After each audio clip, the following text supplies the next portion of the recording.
Over the past decade, the Philippine Air Force has, undergone a truly remarkable transformation. For years, the nation's air combat capability was, pretty much non-existent. After retiring its venerable fleet of Northrop F-5 Freedom fighters, in 2005 the Philippine Air Force was left without even a single supersonic jet. This created, honestly, a significant void in its ability to patrol its vast maritime territories, respond to incursions and project power. The archipelago nation, with its sprawling coastline and complex geopolitical neighborhood, was essentially flying blind and toothless in an era of rapidly advancing aerial threats. This period served as a stark reminder that a credible air defense is not a luxury, but a fundamental necessity for national sovereignty. The arrival of the FA-50PH marked a turning point.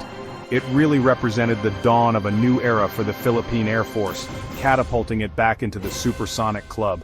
The decision to acquire these jets was not just about buying new hardware, it was a strategic investment in rebuilding a critical defense capability from the ground up. The FA-50PH gave pilots a modern platform to train on and a legitimate weapon system to deploy. It signaled to the region that the Philippines was, serious about modernizing its armed forces, particularly in contested areas like the West Philippine Sea.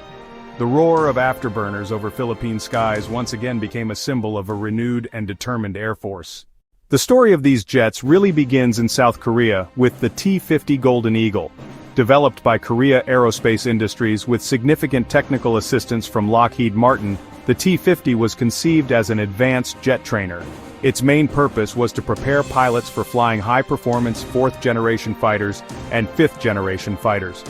The Republic of Korea Air Force needed a modern platform to bridge the gap between basic turboprop trainers and complex frontline combat jets. The T-50 platform was so successful, leading to the development of several variants, including the FA-50. The T in T-50 stands for trainer, while the FA in FA-50 stands for fighter attack. The FA-50 was envisioned as a light combat aircraft, taking the superb airframe and engine of the T-50 and adding the teeth and senses needed for real-world combat missions. At the heart of both the T-50 and the FA-50PH is the General Electric F-404 GE-102 turbofan engine. This is a proven and highly reliable power plant. It's from the same family that powers the FA-18 Hornet. It gives both aircraft impressive performance, including the ability to reach a top speed of approximately Mach 1.5, or about 1.5 times the speed of sound. This supersonic capability is a critical feature. The high thrust-to-weight ratio also provides excellent acceleration and climb rates. In terms of pure flight dynamics, the T-50 and FA-50PH are virtually identical. They're known for their crisp handling and agility, a result of their advanced fly-by-wire flight control system. This system translates the pilot's inputs into optimal control surface movements, making the aircraft highly responsive while preventing the pilot from pushing it beyond its safe flight envelope. For a T-50 trainer, this forgiving yet high-performance nature is perfect for teaching student pilots. The service ceiling for both aircraft is around 48,000 feet. Their operational range is typically around 1,000 miles, which can be extended with external fuel tanks. From a pilot's perspective, sitting in the cockpit of either jet would feel very similar in stick-and-rudder flying. Here is where the paths of the T-50 and FA-50PH diverge sharply. The T-50 Golden Eagle, in its primary role as a trainer, has a limited combat capability. It is typically equipped with an internal 20mm 3-barrel cannon. It can carry training munitions like rockets, practice bombs. Its main purpose is to teach weapon delivery techniques, not to engage in high-stakes combat. The avionics are geared towards training, with systems designed to simulate various scenarios and record student performance. Its radar is a simpler, less powerful system sufficient for training, not optimized for complex combat environments. The FA-50PH, on the other hand, is built for the fight. It retains the 20mm internal cannon. It has a much more sophisticated mission computer and a weapons interface that supports a wide range of ordnance. It can carry AIM-9 Sidewinder air-to-air missiles for self-defense and aerial combat.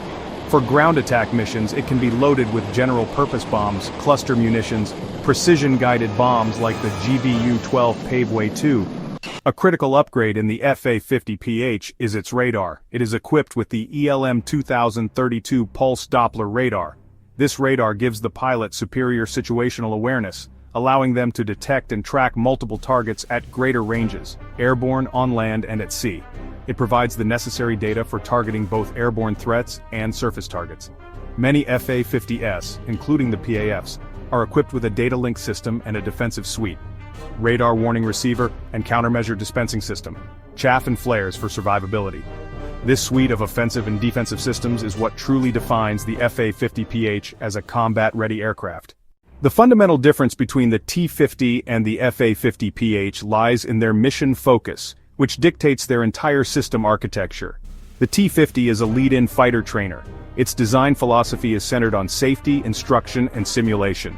The cockpit, particularly the rear seat for the instructor, is optimized for teaching, create simulated emergencies, and provide real-time feedback. Conversely, the FA-50PH is a light combat aircraft. Its design philosophy is centered on lethality, survivability, and mission effectiveness. While it retains the two-seat configuration, its primary purpose is to project power. The software, avionics, and hardpoints are all geared towards deploying weapons. The FA-50PH's operational flight program updates enable new weapons and sensor capabilities, something irrelevant for the T-50's training mission. Think of it like the difference between a high-performance driving school car and a full-fledged rally car based on the same production model. The T-50 is the school car. The FA-50PH is the rally car. Let's consider a real-world scenario to illustrate the difference. Imagine an unidentified aircraft is detected flying towards Philippine sovereign airspace over the West Philippine Sea. The mission is to scramble a jet. A T-50 could technically perform the scramble and intercept parts. It's fast enough to get there.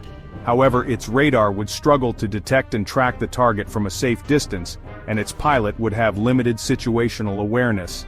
If the aircraft were hostile, the T-50, armed only with a cannon and perhaps training missiles, would be at a catastrophic disadvantage. Now let's run the same scenario with the FA-50PH. As it scrambles, its ELM 2032 radar acquires the contact from dozens of miles away, giving the pilot time to plan and intercept. The data link feeds the target's position to ground control and other friendly assets.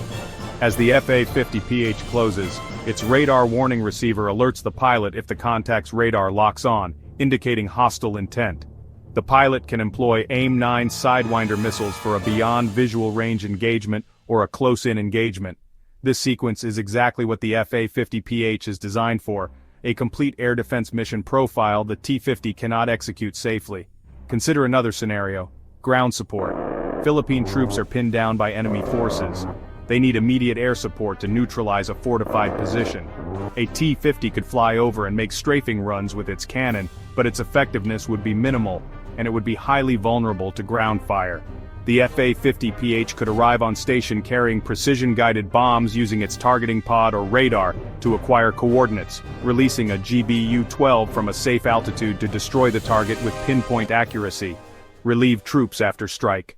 In the final analysis, the question is not which jet is better in a vacuum, but which jet is the better fit for the specific and urgent needs of the Philippine Air Force.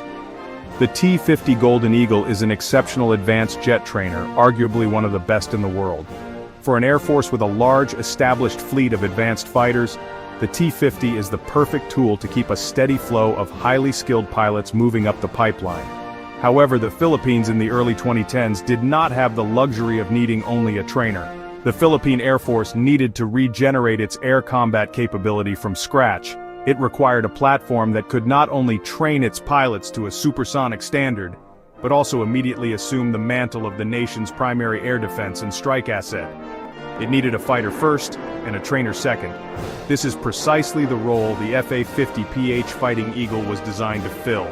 The FA-50PH has proven its worth in Philippine service, most notably during the Battle of Marawi in 2017, where it conducted precision airstrikes against entrenched terrorist positions.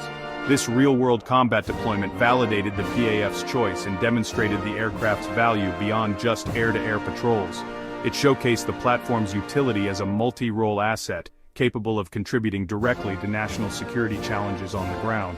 While the T-50 builds pilots, the FA-50PH builds combat capability, and for a nation standing guard in a complex region, that capability is what matters most. The Fighting Eagle was and remains the right jet for the job. Or,